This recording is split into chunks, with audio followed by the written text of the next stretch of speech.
Hello and welcome to Scott Bryson Beyond the Service. Tonight, you guys in for a double treat. We've got Scott 1 and Scott 2. Uh, I'm Scott 1 and he's Scott 2, even though he spells his name with one T. That's a little inside joke. What's up, buddy? How you doing? Just fine. How you doing, man? I'm All doing good? good. It's good to see you. We haven't we talk a little bit on the phone, but I haven't seen your smiling face in a long time. It's good to see you. Yeah, it's been a while. It's been a while. Hopefully everything's going well for you. It is. You didn't push back on my little joke I made right there. I made a dad joke and you didn't even pick up on it. What's up with that? We always fight over who's the original No, no, Scott. no. I'm gonna let you have your time. I'm gonna let you have your time right You're now. such a gentleman. Oh, one of the things we just talked about off camera was kind of like the outline, and we forgot about. I don't know how in the world I forgot about our New York time. We'll definitely spend some time talking about our boy Marksman, won't we? Oh yeah, yeah, yeah. That was a good. That was a really good time. I like to call myself the first original Oh my day, here OG we go. Scott. Didn't take long. Um, Here we go. Uh, I think we talked a while back, and I think I was the first Scott of three of us, and it made his learning curve really easy. well, So it he's was a good. It was he's a good. he's a big old tall rascal. His brain's not as big as his body. We had to keep it simple for the big guy. That's a joke, by the Well, way. That's a joke. yeah, yeah. I was about to say, don't tell him you said That's that. a joke. I love ET Yeah, just like you do. yeah, So yeah. let's just get He's into a it, great man. guy. Let's talk to the people. Yep. We worked together with Secret Service for most of our career, I guess. Not necessarily always in the same Yeah. assignments, but our paths crossed quite a bit. Do you want to tell everybody how you kind of got into becoming an agent? Because people always want to ask me, what made you become an agent? How'd you do that? But you know what? I was thinking about that today. It's kind of romantic in a way. The further I am away from it, I always wanted to be a cop. And then my dad went to a political event, and had Secret Service around. And he came and told me what they did, and I kind of fell in love with the image of Secret Service, and it's what I always wanted to do from that point. And that was probably when I was 12, 13, 14 years old. I passed up going to this political event because I wanted to go skating, uh, and with all the friends and hang out and do all that stuff. And he came back, and I think it was it was Vice President Bush at the time. It was an event for him, and he just came back and told me about the Secret Service, and honestly the cat team. And so he got me engaged with that, and so I from there went to college at Southern Mississippi. Did that, graduated, was a cop or deputy sheriff for 6 years, and then applied for the Secret Service in probably '99. Got hired in 2000 after about a year process, and kind of the rest is history from there. Retired in 21, and so it was about 20, right at 21 and a half years. Well, I know you had a really good career. We'll get into that in a minute for the folks, but yeah, that's awesome. I think one of the Yeah. things, and you don't have to be prior law enforcement. Obviously, there's a lot of military guys, but I could always tell a difference. I don't know if this was your experience, but I could sort of always tell the difference between guys who came from the military, or guys who came from law enforcement.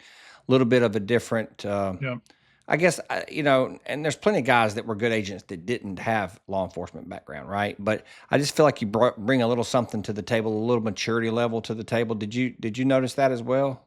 No, it was, and I think you're put in those two backgrounds puts you in stressful situations, Hmm. and so when things are thrown on your plate, whether you go with Secret Service or FBI or any of these other LEO positions, you've already dealt with a lot of the stressful situations in Yeah. life and in life or death situations, and so I think there is a difference, but honestly, some of my best friends and best agents were non-military and non-law enforcement. Yeah. So there is a difference there, but at the end of the day, can you do the job? Yeah. No, that's You know. right. Uh, Yeah. Yep, that's right. Yeah. We've talked on here multiple times about the standard being the standard, like, Yeah. which we don't have to get into the DEI stuff really. I've kind of hammered that a little bit lately, but like I feel like the standard should be the standard, right? I don't care what your skin Correct. color is. I don't even care what your sexual preference is. I've got a couple friends that are gay, right? Who cares? Like, I Hmm. disagree with that from my faith standpoint, but as far as the work standpoint, whatever, can you do the job? And Yep. I think that's what sort of separated us. I think for me, I always really admired the guys that I worked with that like may have a different political viewpoint from me because I'm pretty conservative, and I worked with some of my really good friends are liberals. But everybody was really good at compartmentalizing when they went to work. You're protecting the leader of the free world, and you want to talk about that for a minute about the ability for people, the Secret Service agent, the general agent's pretty squared away when it comes to being able to compartmentalize and do his or her job. Oh, yeah. I think from day one you've got to do that because you don't know what your assignment's going to be, or and nobody really cares what your background is. It's can you do the job? Yeah. Can you provide a safe environment for that protectee and do the job? I don't care where you come from, what you look like. It doesn't matter to me. Yeah. Can I depend on you to be where you're supposed to be, and can you do the job? At the end of Hmm. the day, that is all that matters. Yeah. And that's the kind of the way I look at it. And I think we both have friends that are left side and right side, and at the end of the day, everybody's center, and everybody's worried about the one person that they're protecting that day, or the one or two people, the family. Whatever the assignment may be, that's what your concern is. It's not what the political beliefs are with anybody else. Yeah. And that's the way I looked at it. Yeah. That's what I think that's what I remember the most about the job. I Yeah. mean, I remember a lot of things, but I remember the people. I remember the good friendships and just the good people. Hmm. Secret Service has gotten a black eye a little bit over the last year, with the July 13th stuff, and probably rightfully so. But, I spent 25 good years of my adult life working that job, and I know what it goes, and you do too. We know what goes into the Oh yeah. preparation. And um, do you want to talk about that for me? I wasn't really prepared to go there just yet, but we can. It's, this conversation is flowing pretty naturally, like I knew it would. Butler. Yeah, do you You want to talking about touch on Butler? that for just a minute, and we You don't have to know, get in the weeds or yeah, anything, but yeah. I'll do it. That kind of hits home for me because I was actually on my very first day of a family vacation with multiple families, and we were riding from the airport to the resort that day, and somebody said, "Hey, President Trump just got shot," and I'm like, "No, that's no, couldn't have happened." And sure enough, they showed me the video, and I watched it two or three times, and I'm going to be honest with you, man. I got tears in my eyes because that's what we all have trained to do yeah. and to stop and prevent. And uh, it was a tough 3 or 4 days, and it's Mm, tough right now. mhm, You look back at and you see some of the failures, and you see some of the things that went on there, and kind of skip ahead a couple months. I kept thinking Butler sounds very familiar to mm, me, and come to find out, I looked back and I was a second soup on the president's detail for Trump's visit there the night before the campaign, mm, or the night before the election in 2020. mm, We haloed from whatever airport it was to Butler, landed at small Butler airport there, and we had a 2 or 2.5 hour event there the night before the election in 2020, and it just kind of hit home because I was like, man, I said I was just up there. That was one of the last events that I did with President Trump. mm. And then you see Butler happen, and Yeah, it's tough. It's tough for all of us. yeah, You know, it's a tough situation. yeah. It really was. I can remember exactly where I was. I mean, I heard people growing up say, "Well, I knew right where I was when I found out Kennedy got shot." Well, now I know what they mean. And I mean, I remember Reagan getting shot, but I Yep. don't remember where I was. I was a kid, But I Yep. remember.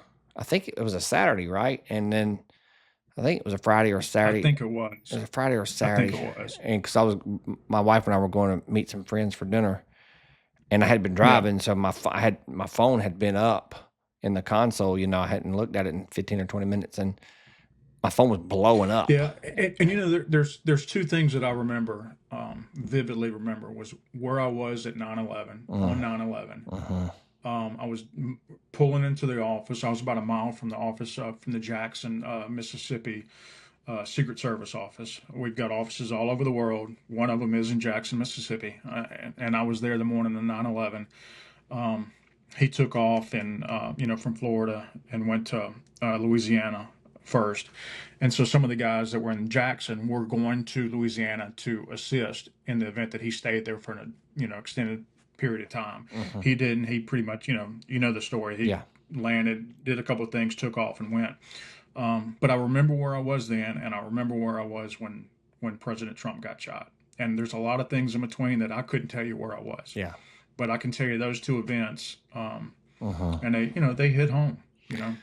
It certainly did. I remember both of those too. There's a bunch of crap I don't remember, but um, Oh yeah, yeah, I remember going to church the next day, and I don't know what was wrong with me. I was a mess, dude. Actually went down front and just I basically boohooed, man. And I think I yeah. was just it was just 25 years of frustration pent up. Not frustration, but 25 year like the frustration of having done that job for 25 years and you don't want anything to happen. I mean, no one wants anything to happen, but if it does, you hope Correct. you're working when it does happen, right? That's the way we are Oh yeah, yeah, wired. yeah.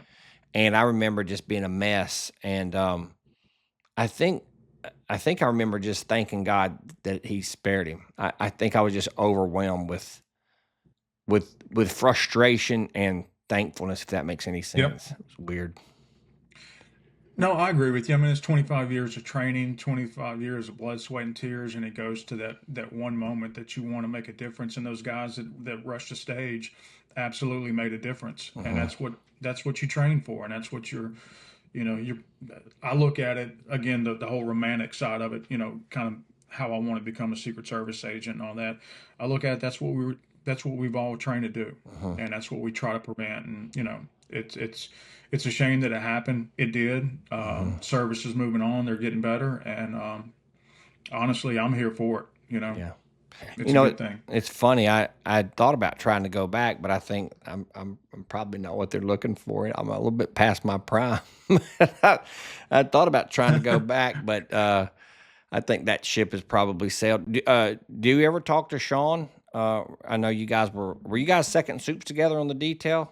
Yep, yep, yep, yep. We were second soups on President's detail for a while. Do you want to explain that to the audience? Because I was a GS 14, which is basically small detail leader, running jock, ran CSU, could be a shift leader, things like that. But the GS 15 is a step up, and that's what we call the second supervisor. Do you want to explain that to the audience for just a second?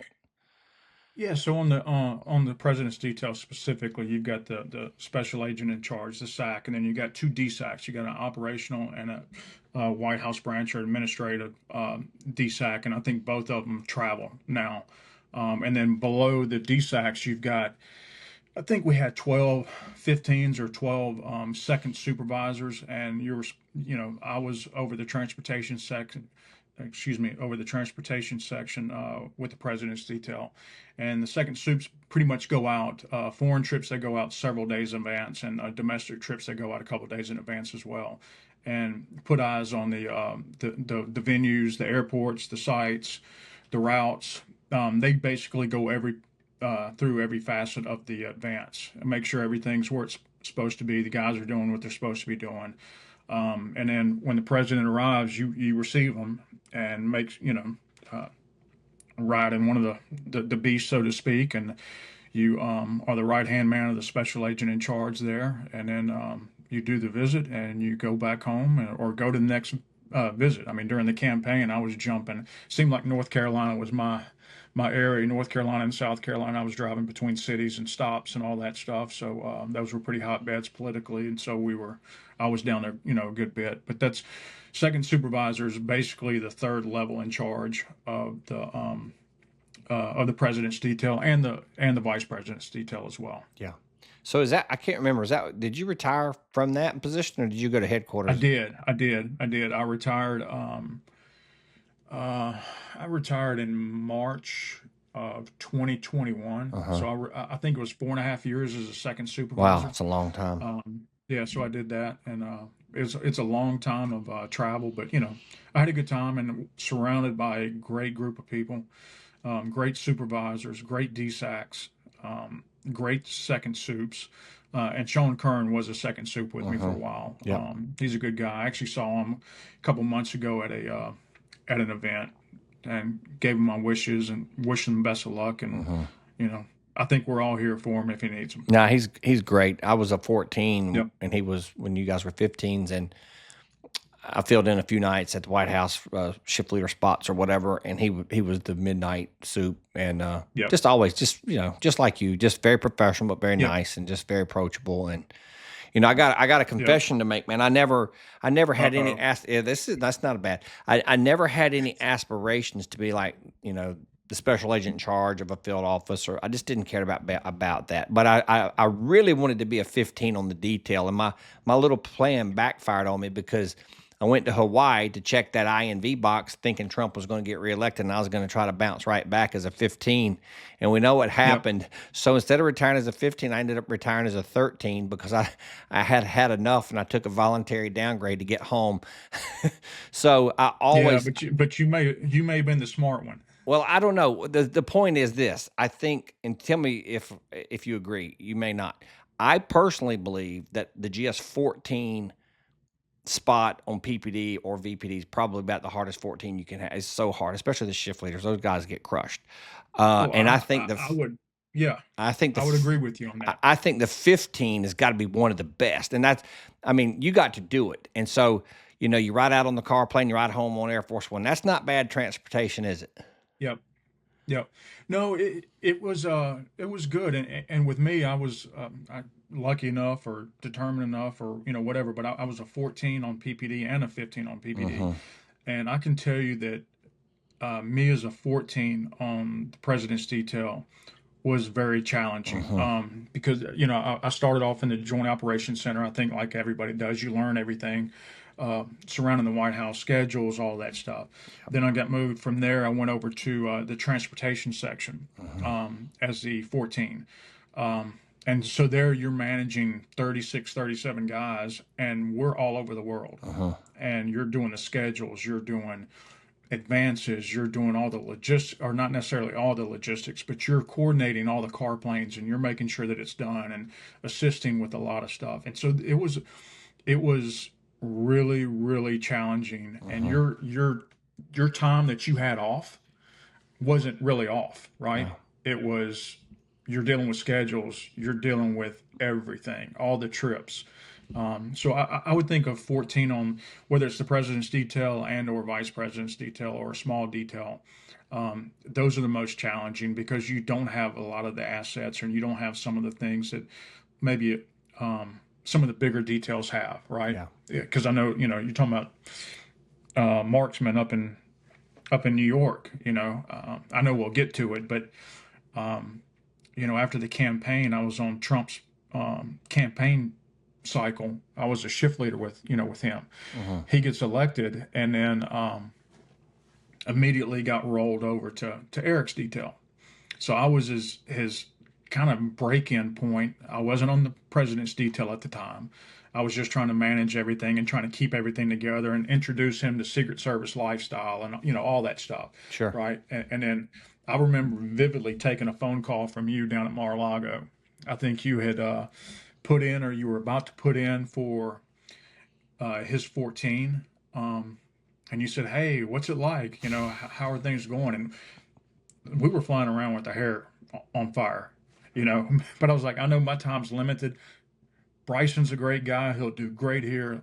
Come on, let's get this done. And I think you stepped into it, and nothing was really in place at that point, and you put everything in place. So it was a tough deal. Yeah, it was wild, man. I mean, being a 14 on PPD, Yep. the fact that I got promoted to that, I was like, wow, they must be really desperate. But I do think for whatever reason, and I believe it was probably divine intervention. I don't know if it was, but that's the one thing I feel like the service got right. They matched up personalities, and then they normally don't care about stuff like that. But they put Al with Don, and they put me with Eric, and it Yep. was just a good fit because it's kind of yin and yang, both personality wise, and Yeah. Yeah. it was a really good fit. And I mean, my head was spinning, lived in New York City trying to run a Oh yeah. detail with no permanent guys for most of the time. And Yeah, I think what people, and you can elaborate on this a little bit if you want to, just so the listeners can kind of grasp what we're saying, because I know people are intrigued by this. Like, this kind of old hat to us because we did it, but like it's very interesting to people who have never even been in the White House, much less go there for work.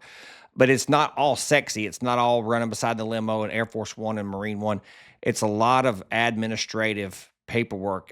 They don't show any of that stuff in the movies, but like Yeah, the schedules. they don't teach you any of that. When I got promoted, they said, "Oh, your schedule's due on Friday." I'm like, "What does that mean? Can I get a form? Like, do you have a form? Like, do you have a format?" It was crazy, bro. And I was walking the inauguration. Like, it's so hard because you're operational, and you have to do all the administrative. I'm pretty Yep. sure it took years off of our lives. I'm pretty confident. Oh, I guarantee you it did. I mean, I know, I know with me and the transportation schedule at the time, and every the bigger details, you've got a whip or kind of a second in charge, a senior 13, so to speak, that helps with the management of Hmm. the detail and the paperwork and stuff like that. And they kind of put the shell on the schedule a lot of times, or help put the shell on the schedule. Hmm. But your name's at the bottom of it. You got to get everything right. You can't have mistakes, and you can't you know and it's a lot. There's a lot that goes into it. And I remember the schedule that I put together as Eric's detail leader at the time, and turning it over to you as the Presidential Protective Division detail leader, and looking at your first couple schedules, because from there I went back to my true assignment for a little bit of time, and then got promoted to come back as a 15 on the president's detail. But I remember some of your schedules, and it was crazy. I mean, they started throwing bodies at you, and you were trying to get additional bodies and assets, and yeah, you had your hands full. It was by far my best assignment, hands down, but it was also the hardest. And I don't mean that. That's not meant to be disparaging toward the protectees. The protectees are amazing. It's just the Yeah. PPD machine is something that's very hard to articulate. Oh, I agree. I agree. And it's not all like you said. They don't show it all on camera. They don't show it all on TV. And there's a lot of administrative functions that go along with making sure that everybody's where they're supposed to be Yeah. on time, 15 minutes early, at least. Yeah. Yeah, Yeah. I definitely learned that way back in the beginning of my time. I worked for Russ Nelson. He was my first shift leader, and that guy scared me to death. And he's like, "Early is on time is late, and late is unacceptable." And I'm like, "Copy." Yep. Thank God I was never late. I can't believe I made it through 6 years as a hump and never called out sick or was late. I mean, it just goes to show the dedication. And I mean, that's just what's expected. Oh yeah. You kind of look back at your career and the days that you took off, and you didn't want to take off, even if you were sick. I mean, there were times that I was sick, and I was like, I'm not taking off, because if I call in sick, my buddy over here that just came off a midnight shift or just came off whatever, um, is going to have to come in for me, and nobody wants to do that. And so everybody just kind of does their job, and you don't call in sick. You work a lot of hours, and it's not 8 hours. Um, but it's you work to get the job done, and Hmm. that's the thing that I loved about the service. Hmm. Is just everybody's willing to give blood and just make sure that the job gets done. Yeah. No, that's exactly right. And that's what I think made me I mean, it was a mixed emotion, right? Like when Trump got shot, it was just like I know what it takes, and I know every single person is in lockstep, regardless of your political ideations. People come to work and do a damn good job, and it Yeah. was just uber frustrating. I know we've already talked about that, but for me, it was like a culmination of all the things that we're talking about now, and just that no one has Hmm. ever seen, will ever understand. We're talking about it a little bit, but no one will ever understand it. Our wives don't even understand it. They had to deal with it and watch us be on our phones constantly. But you know, Nonstop. it's nonstop. And I remember being in the jock when I was the 14 in the jock. Um, but I don't know what it was like when you were there, but by the time I got there, we were pushing at 4:30 in the morning, bro. I mean, I was getting up at Yep. 3 in the morning for day shift. It was brutal. Yeah. Yeah, that's the way we were. Is you get there before the true shift change, so you can get all the paperwork done and get everything ready, and and by the time that everybody else gets there, and it was an early. I mean, I was getting up at 2:45 in the morning, 3 o'clock, to make sure that adequate time to drive and all that stuff, right? And you roll in and you got to be on point. I Yep. mean, that's the most important facility in the world for the most part. I mean, I Yeah. don't tell me one that's not. Yeah. You know, No, I know. And you got to build in inclement weather too, because DC can get rough in the winter. It's not every oh winter, but sometimes. I mean, if it's snowing, no one cares. Show up. man, there. I mean, you know where I live, and there's times that I would have to wake up at go to bed at around 6, 7 o'clock in the evening, and knowing that there's snow coming in, and I'm sitting in my driveway with a shovel or a snowblower. The neighbors weren't really happy with me, but trying to get out of the driveway just to get to work. Yeah. But that's part of it. Yeah. It kind of Well, makes it fun in a way and not yeah. fun in a way. Well, it's So funny because, like, I know I've heard guys say in the past, like, the days are long, but the years are short. And I think that's very true. I was yeah, petrified to go into the jock, if I'm being honest with you, dude. Like, the jock scared me to death, and I hated every second of it. I mean, there was a little fun in there, I guess, but it was pretty miserable. But looking back on it, I'm, like, so glad. I mean, because like, I learned like, you learn so much. you learn communication, you learn decision making, you learn pressure quick. Um, and you're surrounded by some great people that are working there with you, Mhm. and they're trying to make the very best decisions um, to protect that facility there. Mhm. And that's and the thing about the jock, that it's not comical, so I don't mean it to make it sound comical, but as a 14, that's your first assignment, and there's no break-in period. Mhm. And maybe that's the way it is, or that's the plan, right? But so I was 14 in there for probably 14 months, maybe to begin with, and then went from there to transportation section, um, and rode my time out there. No pun intended, but I was there until my time came up. I think I did 3.5, 4 years as a 14, and then transferred from there to a second assignment in inspection. But Mhm. it was one of those things. The jock was unforgiving. Mhm. Whatever decision you made, it stood, and there's record of it, and you've got to make the right decision 100% of the time. Mhm. And so I did that, and then came back. Funny enough, I came back as a 15, and took over the jock as a 15 from one of our buddies, Hartenstein, who did a phenomenal job. And so I did that, and then moved from there. I did the inspection. It was the 4-year inspection for the president's detail. So I ran that, Mhm. or managed that. I didn't run it, I just managed it. But so 2 stints in the jock, and it's very demanding. It's unforgiving, Yeah.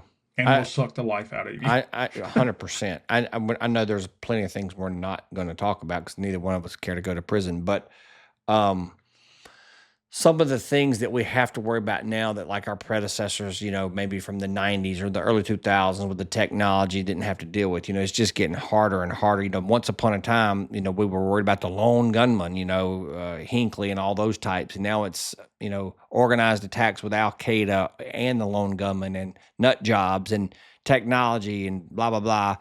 Um, I think my biggest frustration for being in the jock was like, you put me in there. Someone's got to do it. I mean, someone has to do Yep. it. No one wants to do it, but someone has to do it. You put me in Yep. there. I'm going to make a decision because that's what I do. And then to get armchair quarterbacked right off the bat, I'm like, bro, I'm still working the problem. Now, you never did that to me. Curran never did that to me. And there was one or two DSACs that I'm not going to say their names because I actually do like them as human beings, but they would call me and I'm like, brother, I'm right in the middle of it. Are you kidding right now? And so, like, Yep. I would say if there's anything that needs to be changed moving forward, and I think it's just personalities. That's never going to be cookie cutter. You got to let the guy work the problem. He can't talk and work the problem at the same time.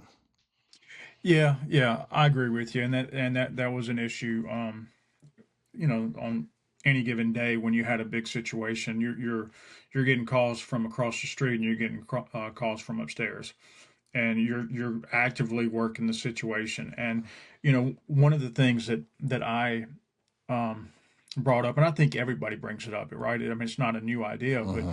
as a 14 and as a 15 of the president's detail and vice president's detail, to be honest with you, I mean, because they're over there 90% of the time anyway, right? Hmm. So you get a 14 or a 15, a new one, and you put them on 2 week rotations to sit in the jock with you and understand the flow and understand the communication, understand the alarms, understand everything. Hmm. So when they go to their areas, if they're going back as a shift leader or going back, to vice president's detail, whatever it may be, they've heard the bells and the whistles and understand the flow of information, and they understand PID bringing information, and things are just going crazy. And so it may allow them to pump the brakes a little bit when they're making a phone call. But in their defense, they're also trying to make a split second decision with the president and vice Yep. president, all the staffers. Yep. Their lives are in their hands. Yep. So I mean, everybody's working the problem in a different way. Yep.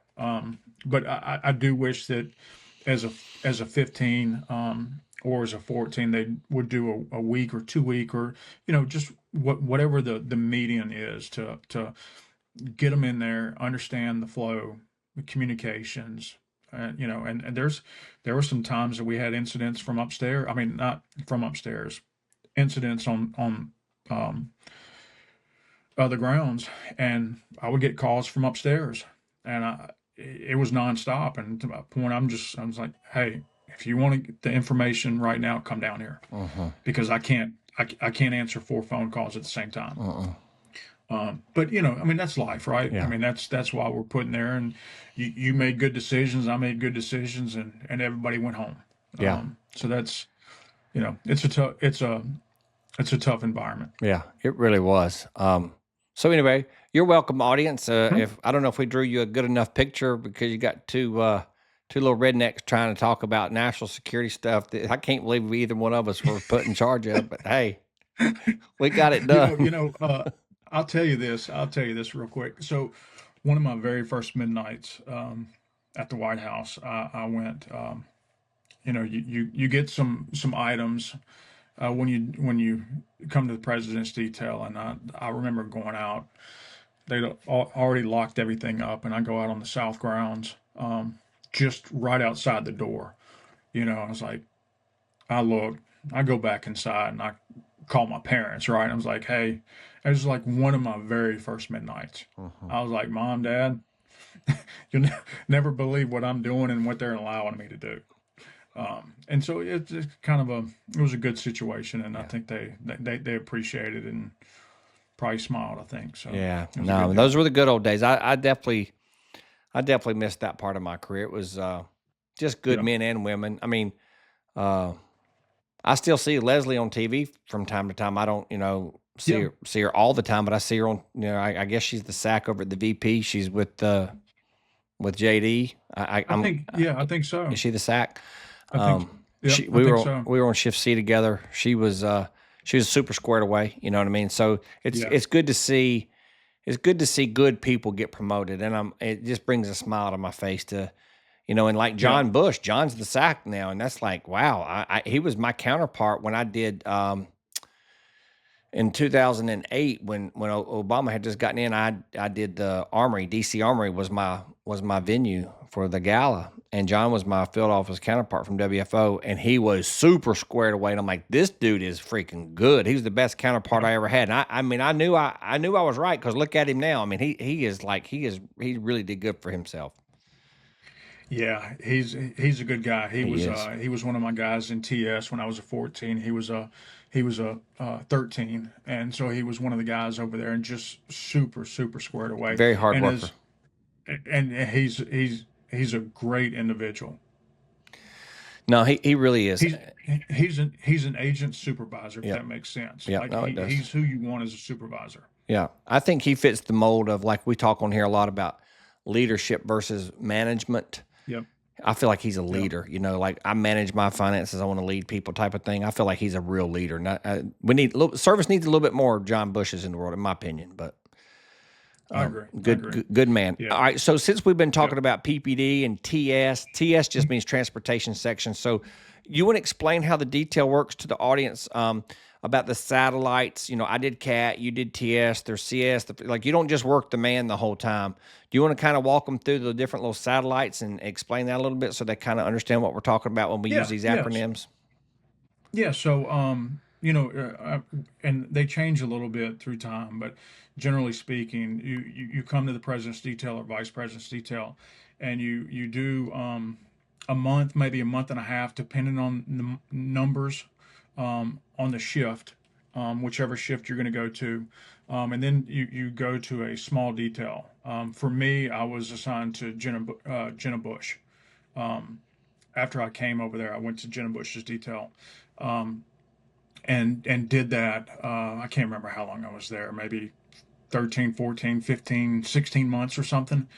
And then when that time frame starts coming up, you put in your preferences, and for the transportation section, you've got to go through TS school or TS training. You've got to pass it. If you fail it, you're no longer considered.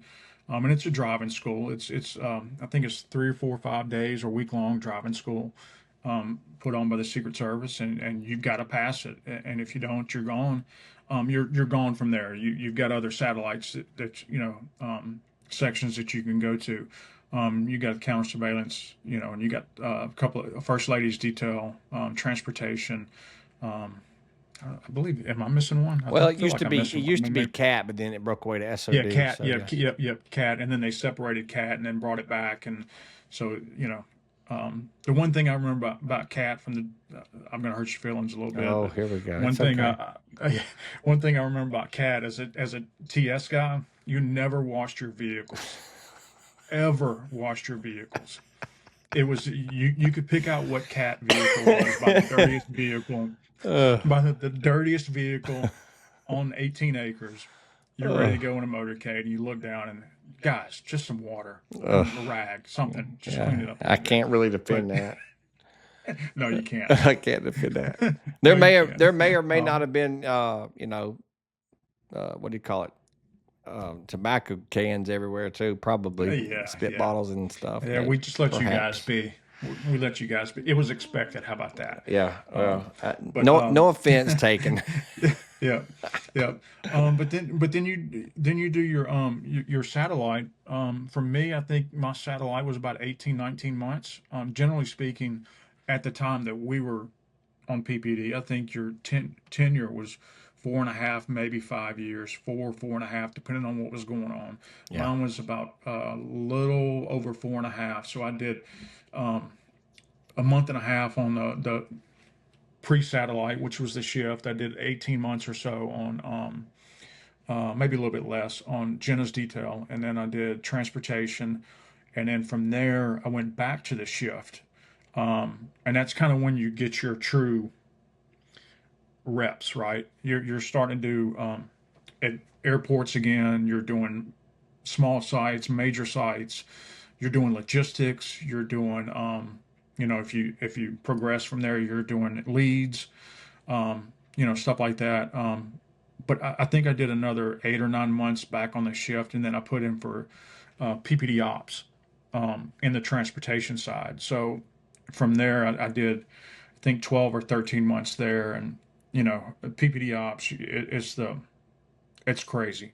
Um, I was doing the transportation side, so I was managing all the car planes, the military flights, all the people that go on those, all the vehicles that go on those. Um, it was it sucked the life out of me, but it Uh-huh. was a really, really good experience. And I was lucky enough from that point to go back to the shift and start doing leads. Uh-huh. And so my time on the shift and transportation and PPD ops paved the way for the knowledge that you need to do the leads Yeah. and do lead advisors. I started doing taking new leads out and training them and stuff. So it was a good experience. Yeah. It was hard, but it was really rewarding. Yeah. And I say that the tempo was so much so. Like I left PPD my first stint on PPD shortly after Obama came in office. Mm-hmm. And it was just my time to roll off, right? It was, Yep. I mean, no Same as reason. It me. was just time to roll off. Yep. I remember the inauguration, Obama's inauguration, and we all slept in the office for his first inauguration. Um, and it was crazy. I mean, there was so much paperwork, so much. It was just a crazy environment that time because you got Bush that's leaving, you got Obama coming in, um, and it was crazy. So from there, I went to inspection and then came back to the president's detail. But it was, those are that's kind of your progression on the president's detail, and similar the vice president's detail. They do pretty much the exact same thing as far as life cycle or cycle of their detail Yeah. as well. Yeah, well, I appreciate you doing that for everybody's sake. Yeah. It's hard to kind of wrap your head around it when you start hearing acronyms and different things. But do you have any memorable events that might have taken place for you during your time as a 13, 14, or a 15 over at TS? Because that's if it can go wrong, that's where it can go wrong. Because like our good friend Richie Freddie, who may or may not have run into a Ballard the first time he drove the Beast and earned the nickname Crash, and another good friend of ours named Tim, who may or may not have run into the back of the limousine and knocked Bush in the floorboard. Do you have anything like that happened to Scott Cochran that you're willing to tell? I don't.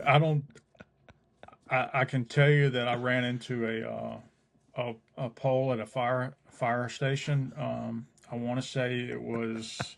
Um, I can tell you who was directing me, and it was not his fault. It was 100% my fault. Who was it? Um, I'm not going to give him Oh, up. oh, I'm oh! I not going thought to give him up. I got you. But you know what though? He did a really good thing. Those cars are massive So cars, big, right? so big. Worth millions of dollars, and you're the guy that's driving them or the girl that's driving them. No thanks. And I remember he was directing me to. We were trying to squeeze another vehicle in the firehouse, and man, I just cut it short. kind of banged, the front of the limo, Whoops. and I was like, I got out, man. I was so upset. I was like, man, I can't believe I've done this. Never had an accident in my entire life. I just scraped the front of the bumper, right? So they started inspecting it and started looking at it, and I was like, hey guys, it's on you. I'll let you put the vehicle where. He goes, Cochran, absolutely not. You're getting back on that horse. And I was like, man, all right. Got in it, moved it where it was supposed to go, and got out. And later on, I told him, I said, hey, thanks, because that will shake you up. I Yeah. know, Oh yeah. Richie. I mean, that will shake you up Oh, because that is 100%. Yeah. the vehicle, Yeah. right? Oh yeah. Oh yeah. But yeah, that in transportation, that was kind of it. But I do remember that my very first transportation advance, I think, it was very eye opening, and it was an in town, but it wasn't. It was a lift to the Marine Corps museum, and it was my very first advance. And we had all these vehicles. It had multiple helicopters coming in and landing, and so I'm trying to line up the vehicles. I knew where Cat was because it was the dirtiest vehicle. Ugh, The other there vehicles, we go. they're all black, right? So they kind of blend in. Sure. Um, and so after the visit, everything went smooth. And I remember Haggerty coming up to me, slapping me on my back, and goes, "You wanted this." I'm like, "Yes, sir, I did." And man, when those helos took off, I was like, "Man, it's a lot of work when Yeah. you're managing 35 vehicles and all the drivers and all the assets and military and all that stuff, and it's on you to make sure that everything kind of. I mean, it's on the drivers, it's on the individual people, right? Yeah. But you're putting the puzzle pieces together and making sure the routes are where they're supposed to be or the vehicles are where they're supposed to be and all that stuff. It was pretty tough, but it was the funnest time of my career. Was all the times that I did in TS. Um, was it was really fun, really good. Uh, if I could do it all over again, I'd probably go to TS and not go anywhere else. Yeah. I But went to Cat and I enjoyed that, but I will say that I think we like to give each other a hard time if you can't tell, but mhm. um I think the TS agent, when you're on the backside of your satellite, I can't help but believe. And listen, I ran CSU for a year as a 14. I did CSU for 4.5 years over at SOD. Then I ran it for a Hmm. year after my New York time.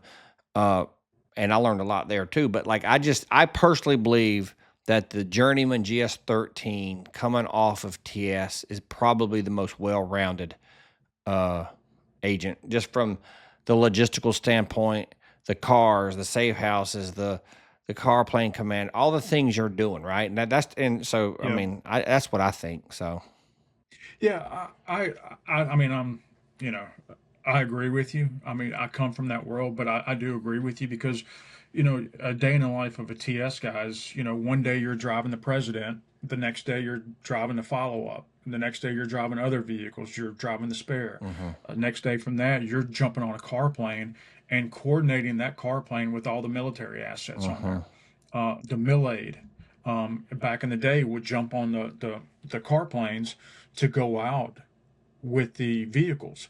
And so now you're coordinating with the mill aid, and you're coordinating. You got however many bodies will fit on that car plane. That's who you're dealing with, and so communication skills, having to again coordinate with everybody, having to coerce some people, and it's a tough spot, but I think at the end of your career in TS, you've seen everything, and some of the other sections haven't seen everything. Um, so mhm. yeah, it was a good spot. I had a good time, and it prepared me for the future. So Yeah, yeah, definitely. yeah. Well, I knew I wanted nothing to do with it because number one, I thought, well, my dumb ass will get lost driving one day. That would be which is pretty much impossible to do, but I didn't know it at the time. But I mean, well, I wasn't scared of the work. I was scared of going the wrong way. And I also remember watching you guys wash cars every day at the ranch. Of course, we Every day. took the Suburbans down to Waco, and I'm like, that looks pretty miserable. I'm going to try to go to Cat. Yeah, yeah. So we went up to Kennebunkport. I was up there for Bush, and Papa Bush was up there, and he would go in the mornings to go work out. Right, his agent would come over with him, riding in the golf cart, and we're washing the vehicles, getting them ready for the movement, whatever it is. And he goes in and does his workout, and he comes back out, and he gets in his golf cart, and he starts pulling away. And I'll never forget, Hugh Dunleavy was on this trip with us, and he was the 15. No, he was the 14 or 15. I think he was the 15 at the time. Um, and no, he was the 14. But so Hugh was there, and Papa Bush leaves, and he cuts a U-turn in the golf cart. He comes back. He goes, "Guys, who's got a camera? Who's got a camera?" And everybody kind of stands up and looks, and everybody shakes their head like, "No, no, no, no, no. Nobody's got a camera. Nobody's got a camera." And so he turned. He realized Hugh was the boss, and he goes, "Who's got the camera?" And Hugh said, "Sir, nobody's got the camera." And what he wanted to do was come over and take a photo with us. And so one of those times, like, nobody's honest, and it's like everybody probably had a camera, Uh-huh. but nobody wanted to say anything. And then he got in his golf cart, and he kind of slapped his agent on the chest or the back or something like that, and he goes, "Take note, that's what it's like to work," and took off driving. And we just kind of, oh god.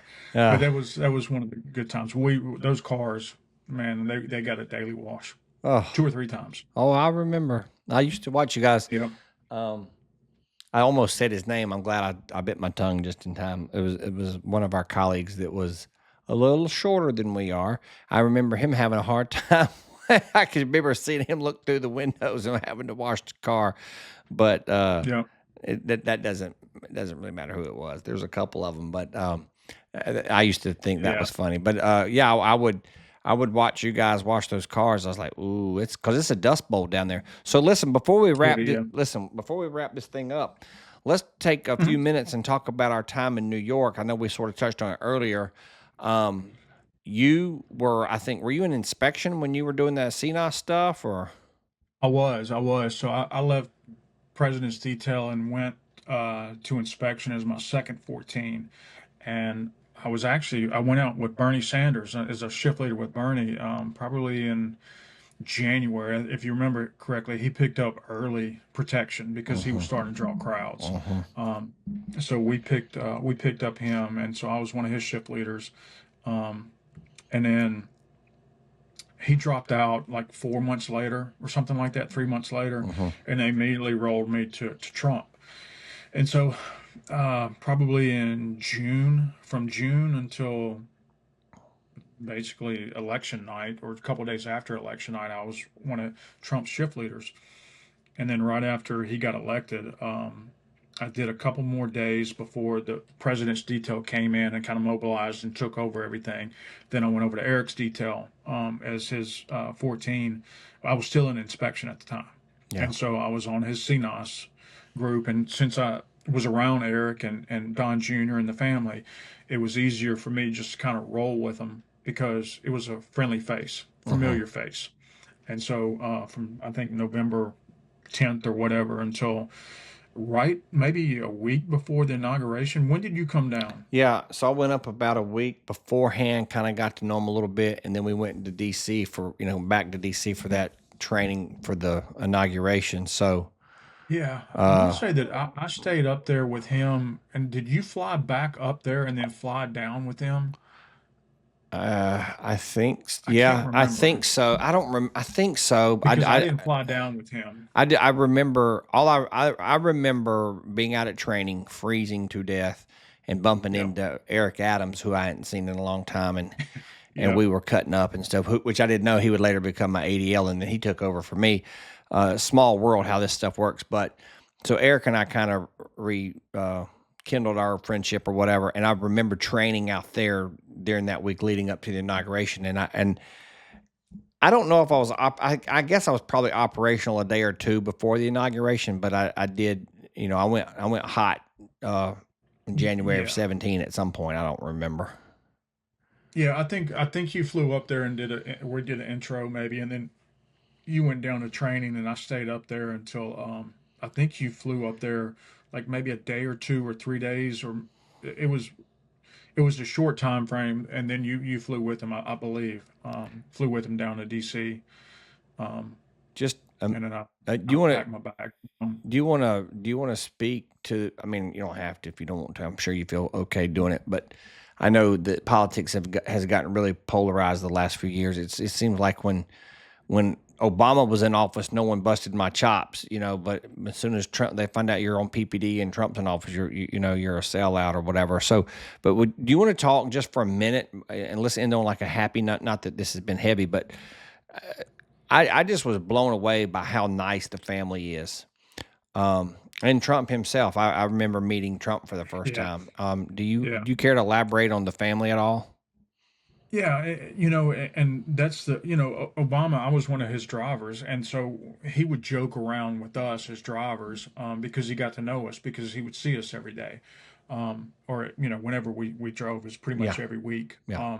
And so he would we would go back and or he would we wouldn't go back and forth. He would get on us joking, and you really can't say anything, right? And so you just it was all good fun. Great guy, funny, behind the scenes. And then with Trump and his family, what you see is not what you get.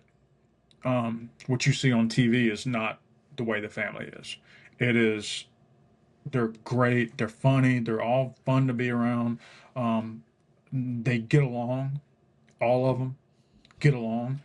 And I remember one of the very first trips, and I was debating on whether not to say this, but I mean it's no big deal. I kind of joked around with him, but he would Eric would always go up and shoot, right? Mm. And I can't remember the name of the place, but he would always go up and shoot. And it was the very first time we were up there. And again, my position at the time was to just kind of break him into having us around all Hmm. the time. It was making sure that you know, obviously making sure he was safe, but making sure that he would see us and he would get used to the entourage that he was about to really get. Hmm. And so we went up to a shooting, his camp or whatever it is, one of the very first times, and he's uh, after seeing him shoot, he is a very good shot. But it's one of those things, and he said, "Hey Scott, come over here and start, let me see what you got." And I remember paraphrasing, I remember saying, "Sir, the Secret Service, we try not to embarrass our protectees," you know. And I just kind of let it. He was like, "Come on, Scott." I was like, "Sir, sir, we're good, we're good. We're here to make sure everything's okay." And come to find out, that's probably the best decision I ever made because he is an ace. No. I mean, talking about embarrassed, and I'm a Southern boy. I'm a good shooter. I can do what I got to do. Um, he is a shooter, Yeah. and so it was probably a very good, very good decision on my part to kind of turn that into a comedy Yeah. for that. But they have a good time, and they're genuine people, and they're thoughtful, and all of I think for the most part, 95% of our protectees have always been that way. It's just the image that you see on TV isn't what you get Yeah. a lot of times. Yeah. And with Eric and the family, man, they couldn't have been better. Honestly, it was probably one of my favorite protectees, and I only had him for maybe 3.5 months, maybe Yeah. ish, somewhere around there. But some of the best times, and I Just remember went to salt of the earth, dude. yeah, he's just a solid, and she's solid. I mean, Uh-huh. she's as nice as they come as well, Uh-huh. you know. Yeah. But no, I had a good time with them. Great people. Yeah. I think what you So just said was really important because I was with Bush 43 for 5 years and 10 months. I got held up. My cat time got weird because of the SOD thing. So I kind of yeah, prolonged my phase two a little bit. But anyway, I was with Bush for almost 6 years, which was great. I was with Obama for 2 days because I was on orders to London.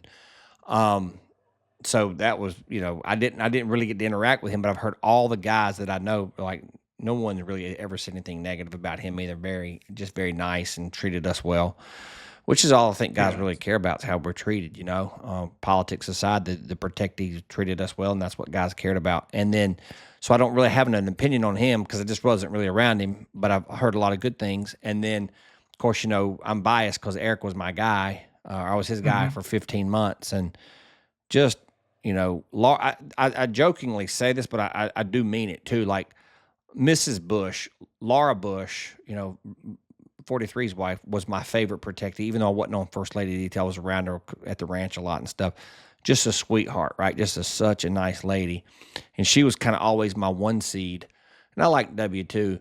But then of course when I got to be with Eric and Laura, they became my one seed. So I mean I think all the yeah, protectees by and large, there's a couple that maybe not be great, but by and large, most of them are pretty good, I would have to say. yeah. I never had any issues with any of them, and at the end of the day, I had one job, and that one job was to make sure that they were safe, Yep. and they weren't embarrassed, Uh-huh. and they got from point A to point B safely. They went to bed safe. They woke up safe. And I mean, politics, be what politics is. You got one job, and Yep. and I never had any issues with any of them, and it was I got along with all of them and had good interactions with Uh-huh. all of them. Yep. But I did really have a good time with Eric and Laura, and it was uh, it was a good 3.5 months or so. Yeah, it was a good time. Well, you had an Yeah. amazing career, and I know you're a busy man, and you're still doing your thing up in DC, doing some different things now. And I really appreciate you making the time for me. I'd love to do this again with you sometime because there's so much. I mean, we're just two dudes having a conversation. And I think people really enjoy this kind of stuff. So maybe Yep. sometime within the next year or so, we can come back on and do it again and chop it up a little bit. And I do appreciate your time, buddy. Yep. Yep. Yep. Hey, I thoroughly enjoyed it. Let me know if you need anything, and I'll be happy to come back and I'll tell some more cat stories. All right, we'll talk to you soon, buddy. Yep. Yeah. Bye, Thanks, Scott. Scott. See you.